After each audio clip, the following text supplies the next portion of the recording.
What does it feel like to be a WWE superstar? To hear your music, to come out on stage as thousands of fans are cheering, take your moment, taking the ramp and entering the ring. What does that feel like? Very special, very surreal. It's an atmosphere that you cannot describe. It blows my mind. Feels pretty awesome.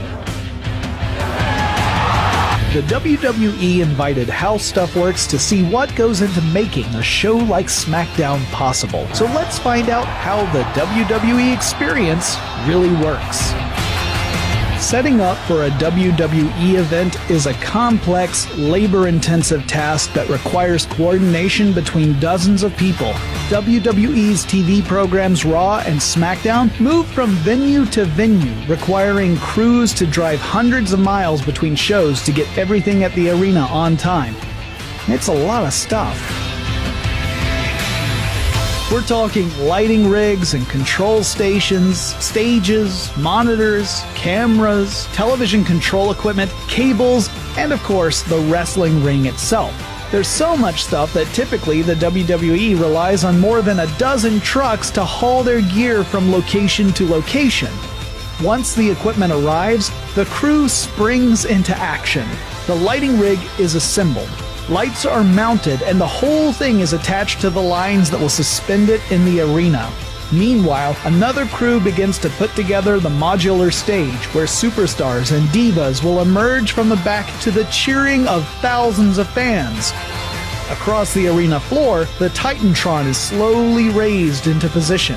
I have to admit, I was confused by this at first. When you watch a WWE television show, you see that the screen and stage are integrated together, but here they were separated across the arena.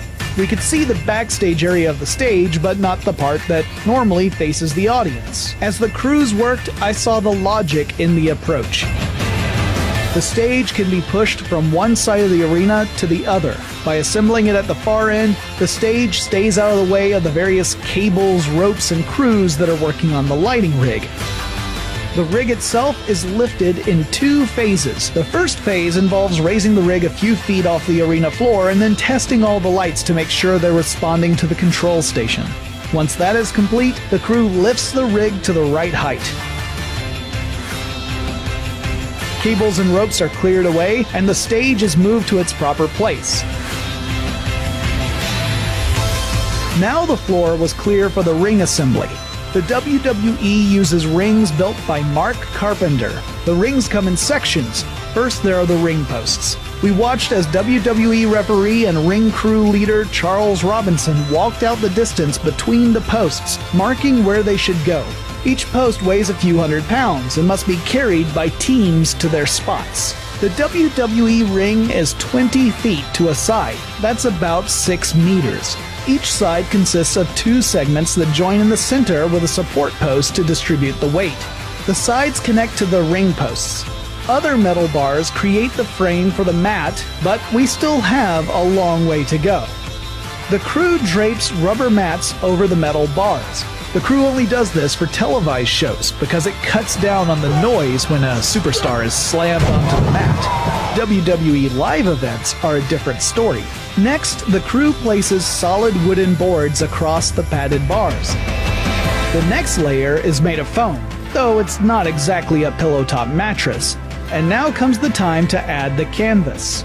The WWE uses multiple layers of canvas for their shows, tied in such a way that the top layer can be removed in a minute or two. This keeps the ring looking clean for each match. If you've ever watched a WWE match, you know that sound when a superstar falls on the ring. Maybe you thought there was a spring under the ring to cushion some of the fall, like the shocks of a car, but as we found out, that's not the case. There was a time when the wrestling rings had springs, but because the ring was too stiff, what we've done, we've taken the spring out, as you can see. No springs under here, guys. None at all. As you can see, there's steel beams that are crossed, and that gives a little bit of flex. That's going to prevent the guys from getting injured. And you can't fake gravity at all, guys. I mean, you're going to hit that ground hard. Absolutely. A ring isn't a ring without the ropes. WWE uses ropes made of actual rope. It's not cable, it's not bungee, it's actual rope. Despite what you might think, those ropes have very little elasticity to them. The ropes connect to the ring post using a simple bolt at the turnbuckle. And as I learned, you don't want to be the last guy attaching your rope to the ring post. The ropes have to be tightened just right. And how do they know when the ropes are tight enough? The referees tell me they know by the feel of the ropes. Oh, the ropes, as you see here, they're very, very tight, okay? Yeah. The way we look at it, don't get a welt, they're not tight enough. Now that the pieces are together, let's talk about what it's like to actually participate in a WWE event. So walk me through what it's like when your match is coming up, the whole process going from the back all the way out to the stage. I take 2 ice cold water bottles and I pour ice cold water all over my head, and it literally, the red light goes off of me, like, and I know I'm about to go out there in front of millions of people. And then that's when the world sees Ryback. Got a hoodie on, stay warm, move around in place, slap as hard as I can every inch of my body, the last one being my face, pop through the arena, out onto the stage. Right beforehand, I'm just doing squats and burpees and trying to get some blood flow moving. And then there's a good bit of hair wetting that goes on for me, particularly. I can't go out to the ring until I take the perfect selfie on Instagram. How many days out of the year are you typically on the road?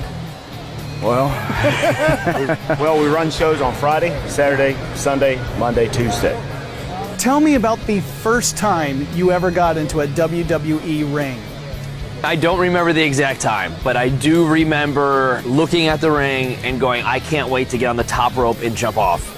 And when I climbed to the top rope, I went, that's a lot higher than I thought. And I kind of came down one to the second rope and was like, we'll learn how to do this later. Standing in a WWE ring in front of that crowd looking around, it happened so fast.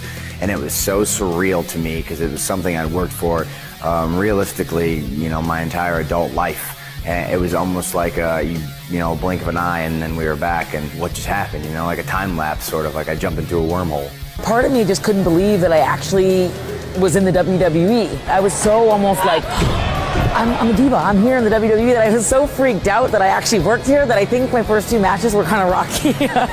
What does it feel like when you fall in the ring? It hurts. I mean, there's no bones about it. I've done it for 10 years now, so my body's sort of grown accustomed to it. But man, there's no ifs, ands, or buts. It hurts. It does not feel good. I actually just got double choke slammed not too long ago, and my upper back and neck are still feeling the effects. Once in a while, a referee may find occasion to land upon his back on the mat. What's that like? It's like a car wreck. Basically, yeah. All right. It's almost like, I'd say, for example, the first time working out, that soreness, that's what you feel the next morning. I had a great time talking with everyone about the WWE, but I couldn't leave without asking about the grandest stage of them all, WrestleMania.